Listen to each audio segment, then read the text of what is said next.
Ramah dan interest. Masjid Al-Ihsan Gasang berlokasi persis di pinggir Danau Maninjau, tepatnya di Jorong Gasang. Berdasarkan keterangan dari papan nama yang ada, masjid ini dibangun pada tahun 1915.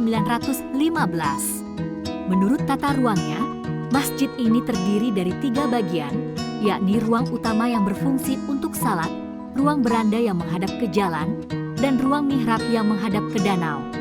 Berlokasi di pinggir Jalan Raya Lingkar Maninjau, Masjid Al-Ihsan Gasang cocok menjadi tempat singgah dalam perjalanan sembari salat dan beristirahat. Pasalnya, di sini terhadap hal menarik, yaitu kolam ikan atau warga sekitar menyebutnya tabek.